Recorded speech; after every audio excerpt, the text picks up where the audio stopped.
Quand on parle d'approche agile, on parle souvent de Scrum ou de Kanban. Cet été, nous avons choisi de te faire approfondir Kanban et au passage de t'entraîner à passer des certifications qui sont liées à cette approche. Chaque semaine, nous découvrons donc une question qu'on te pose potentiellement au sein de ces certifications.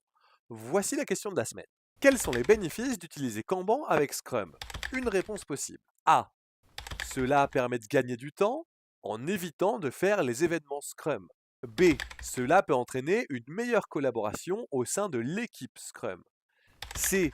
Cela permet de gagner de l'argent en n'embauchant pas de Scrum Master. D. Cela permet aux équipes de ne pas attendre la fin du sprint pour livrer.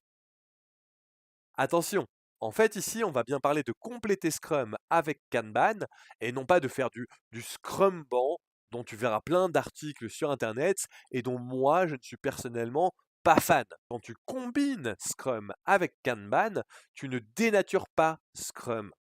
Aussi, faire sauter des événements Scrum ou encore te passer de Scrum Master, mais alors ce que tu feras, ça ne s'appellera plus Scrum. Donc, ces éléments-là ne sont pas des bonnes réponses. Tu peux d'ores et déjà éliminer la réponse A et C. On vient de dire, mais compléter Scrum, ce n'est pas casser Scrum, c'est l'enrichir. Par exemple, Kanban met un fort accent sur la limitation du travail en cours, les fameuses WIP limits dont on parlait la semaine dernière. Les WIP limits ne sont pas là nativement dans Scrum, ce sont des pratiques complémentaires. Alors, ça va entraîner une collaboration accrue entre les membres de l'équipe. En effet, en ajustant, en jouant avec les whip limits, on va éviter un comportement solitaire, un anti-pattern qu'on voit souvent, où chacun des développeurs va travailler sur son élément du sprint backlog et va se concentrer sur sa user story. Avec les whip limits, on va inciter les membres de l'équipe à travailler sur un élément à plusieurs, à se focaliser sur la valeur à livrer et sur l'atteinte du sprint goal.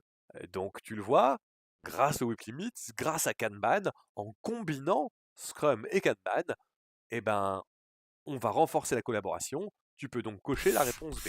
Bon, tu as déjà la bonne réponse, vu qu'il fallait en cocher qu'une, mais je veux quand même insister sur un point.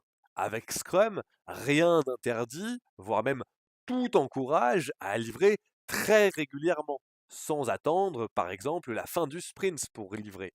Donc, on élimine bien sûr de fait la réponse D. Mais ça, tu le savais déjà, non? Allez, je te dis à la semaine prochaine pour une nouvelle vidéo de révision sur les certifications Kanban. Salut!